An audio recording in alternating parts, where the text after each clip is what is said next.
बादशाह सलामत का मूड आज बहुत अच्छा था। वो नौजवान वजीर की तरफ मुड़ा और मुस्कुराकर पूछा, तुम्हारी जिंदगी की सबसे बड़ी ख्वाहिश क्या है?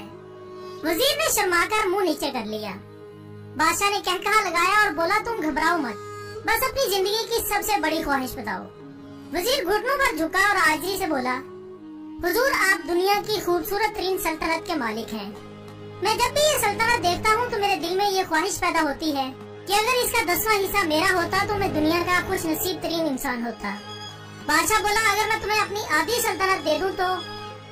वजीर ने घबराकर ऊपर देखा और आजिज़ी से बोला, बादशाह सलामत ये कैसे मुमकिन है? मैं इतना खुशकिस्मत कैसे हो सकता हूँ? बादशाह ने फौरन सेक्रेटरी को बुलाया और इसे 2 अहकामात लिखने का हुक्म दिया। पहले हुक्म के जरिए अपनी आधी सल्तनत नौजवान वजीर के हवाले करने का फरमान जारी कर दिया। दूसरे हुक्म में बादशाह ने वजीर का सर कलम करने का आर्डर दे दिया। वजीर दोनों अहकामात पर बहुत हैरान हुआ। बादशाह ने अहकामात पर मुहर लगाई और वजीर की आंखों में आंखें डालकर बोला, तुम्हारे पास 30 दिन हैं। तुमने इन 30 दिनों में सिर्फ 3 सवालों के जवाब तलाश करना है। अगर तुम कामयाब हो गए तो मेरा दूसरा हुक्म मंसूख हो जाएगा और तुम्हें आधी सल्तनत मिल जाएगी। लेकिन अगर तुम नाकाम हो गए तो पहला हुक्म खारिज समझा जाएगा और दूसरे हुक्म के मुताबिक तुम्हारा सर उतार दिया जाएगा। वजीर की हैरत परेशानी में बदल गई। बादशाह ने इसके बाद फरमाया कि मेरे 3 सवाल लिख लो। वजीर ने लिखना शुरू कर दिया। बादशाह ने कहा कि पहला सवाल, इंसान की जिंदगी की सबसे बड़ी सच्चाई क्या है? दूसरा सवाल, इंसान की जिंदगी का सबसे बड़ा धोखा क्या है? तीसरा सवाल, इंसान की जिंदगी की सबसे बड़ी कमजोरी क्या है? बादशाह ने इसके बाद नकारे पर चोट लगवाई और बाआवाज बुलंद फरमाया, तुम्हारा वक्त शुरू होता है अब। वजीर ने दोनों परवाने उठाए और दरबार से दौड़ लगा दी। इसने इसी शाम मुल्क भर के दानिशवर, अदीब, मुफक्किर और ज़हीन लोग जमा किए और इनके सामने ये सवालात रख दिए। मुल्क भर के दानिशवर सारी रात बहस करते रहे, लेकिन वो पहले ही सवाल पर कोई खातिर खा जवाब न दे सके। वजीर ने दूसरे दिन दानिशवर बढ़ा दिए, लेकिन नतीजा वही निकला। वो आने वाले दिनों में लोगों की तादाद बढ़ाता रहा, मगर इसे कोई तसल्ली बख्श जवाब न मिल सका। यहाँ तक कि वो मायूस होकर दारुल हुकूमत से बाहर निकल गया। वो सवाल उठाकर पूरे मुल्क में फिरा, लेकिन कहीं से जवाब न मिल सका। वो मारा मारा फिरता रहा, शहर शहर, गांव गांव की खाक छानता रहा। शाही लिबास फट गया, पगड़ी ढीली होकर गर्दन में लटक गई, जूते टूटे और पाँव में छाले पड़ गए। यहाँ तक कि शर्त का आखिरी दिन आ गया। ख्वातीन हज़रात, अगले दिन इसने दरबार में पेश होना था। वजीर को यकीन था कि ये इसकी जिंदगी का आखिरी दिन है। कल इसकी गर्दन काट दी जाएगी और जिस्म शहर के मरकजी पुल पर लटका दिया जाएगा। वो मायूसी के आलम में दारुल हुकूमत की कच्ची आबादी में पहुंच गया। आबादी के सिरे पर एक फकीर की झोंपड़ी थी। वो गिरता पड़ता इस कुटिया में पहुंच गया, जहां एक फकीर सूखी रोटी पानी में डुबोकर खा रहा था। साथ ही दूध का प्याला पड़ा था और फकीर का कुत्ता ये दूध पी रहा था। फकीर ने वजीर की हालत देखी, कहकहा लगाया और बोला, जनाब अली आप सही जगह पहुँचे हैं। आपके 3 सवालों के जवाब मेरे पास मौजूद हैं। वजीर ने हैरत से इसकी तरफ देखा और पूछा कि आपने कैसे अंदाजा लगा लिया कि मैं कौन हूँ और मेरा मसला क्या है? फकीर ने सूखी रोटी के टुकड़े छाबे में रखे, मुस्कुराया, अपना बिस्तर उठाया और वजीर से कहा, ये देखिए आपको सारी बात समझ आ जाएगी। वजीर ने झुककर देखा कि बिस्तर के नीचे शाही खलत बिछी हुई थी। ये वो लिबास था जो बादशाह अपने करीब तरीन वज़रा को अनायत करता था। फकीर ने कहा कि जनाब अली मैं भी इसी सल्तनत का वजीर होता था। मैंने भी एक बार बादशाह से आपकी तरह शर्त लगाने की गलती कर ली थी, नतीजा आप खुद देख लीजिए। फकीर ने इसके बाद सूखी रोटी का टुकड़ा उठाया और दोबारा पानी में डुबोकर खाने लगा।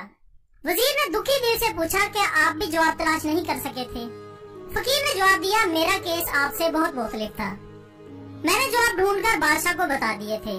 मुझे आधी सल्तनत मिल चुकी थी, लेकिन मैंने सल्तनत का परवाना फाड़ा, बादशाह को सलाम किया और इस कुटिया में आकर बैठ गया। और आज मैं और मेरा कुत्ता दोनों मुतमईन जिंदगी गुजार रहे हैं। नौली फैक्ट्री के दोस्तों, ये सुनकर वजीर की हैरत और ज्यादा बढ़ गई। लेकिन ये साबिक वजीर की हमाकत के तजिए का वक्त नहीं था, बल्कि जवाब मालूम करने की घड़ी थी। चुनांचे वजीर ने फरियादी बनकर फकीर से पूछा, क्या आप मुझे सवालों के जवाब बता सकते हैं? फकीर ने हाँ में गर्दन हिलाकर जवाब दिया कि मैं पहले 2 सवालों का जवाब मुफ्त दूंगा, लेकिन तीसरे सवाल के लिए तुम्हें कीमत अदा करना होगी। वजीर के पास शर्त मानने के अलावा कोई ऑप्शन न था। फकीर बोला कि पहले सवाल का जवाब है, दुनिया की सबसे बड़ी सच्चाई मौत है। इंसान कोई भी हो, कुछ भी हो, वो इस सच्चाई से नहीं बच सकता। दूसरे सवाल का जवाब, इंसान की जिंदगी का सबसे बड़ा धोखा जिंदगी है। हम में से हर शख्स जिंदगी को दायमी समझकर इसके धोखे में आ जाता है। नाज़रीन इकराम, फकीर के दोनों जवाब नाकाबिले तरदीद थे। वजीर बहुत खुश था और इसने तीसरे जवाब के लिए फकीर से शर्त पूछी। फकीर ने कहकहा लगाया और कुत्ते के सामने से दूध का प्याला उठाया, वजीर के हाथ में दिया और कहा कि मैं आपको तीसरे सवाल का जवाब इस वक्त तक नहीं दूंगा जब तक आप ये दूध नहीं पीते। वजीर के माथे पर पसीना आ गया और इसने नफरत से प्याला जमीन पर रख दिया। वो किसी कीमत पर भी कुत्ते का जूठा दूध नहीं पीना चाहता था। फकीर ने कंधे उचकाए और कहा कि ठीक है, तुम्हारे पास अब दो ही रास्ते हैं, तुम इनकार कर दो और शाही जल्लाद कल तुम्हारा सर उतार देगा, या फिर तुम ये दूध पी लो, तुम्हारी जान बच जाएगी और तुम आधी सल्तनत के मालिक भी बन जाओगे। फैसला बहरहाल तुमने करना है। वजीर इसी शशोपंज में फंस गया कि एक तरफ जिंदगी और आधी सल्तनत थी और दूसरी तरफ कुत्ते का जूठा दूध था। वो सोचता रहा यहाँ तक कि जान और माल जीत गया और इज्जत नफ्स हार गई। वजीर ने प्याला उठाया और एक ही सांस में दूध पी गया। फकीर ने कहकहा लगाया और बोला कि मेरे बच्चे, इंसान की सबसे बड़ी कमजोरी गर्ज होती है, ये इसे कुत्ते का जूठा दूध तक पीने पर मजबूर कर देती है, और ये वो सच है जिसने मुझे सल्तनत का परवाना फाड़कर इस कुटिया में बैठने पर मजबूर कर दिया था। मैं जान गया था कि मैं जूं जूं जिंदगी के धोखे में आऊंगा, मैं मौत की सच्चाई को फरामोश करता जाऊंगा, और मैं मौत को जितना फरामोश करता रहूंगा, मैं इतना ही गर्ज की दलदल में धंसता जाऊंगा, और मुझे रोज इस दलदल में सांस लेने के लिए गर्ज का गलीज दूध पीना पड़ेगा। लिहाजा मेरा मशवरा है कि जिंदगी की इन तीन हकीकतों को जान लो, तुम्हारी जिंदगी अच्छी गुजरेगी। वजीर शर्मिंदगी और खुदतरसी का तोहफा लेकर फकीर की कुटिया से निकला और महल की तरफ चल पड़ा। वो जो महल के करीब पहुंच रहा था, इसके एहसास से शर्मिंदगी में इजाफा हो रहा था, इसके अंदर जिल्लत का एहसास बढ़ रहा था। वो इस एहसास के साथ महल के दरवाजे पर पहुंचा ही था कि इसके सीने पर खौफनाक टीस उठी। वो घोड़े से गिरा, लंबी हिचकी ली और इसकी रूह इस दारे फानी से परवाज कर गई। नाज़रीन गिरामी, इस वीडियो का मकसद आपको जिंदगी की अहम सच्चाई याद दिलाना थी जो हम भूल चुके हैं।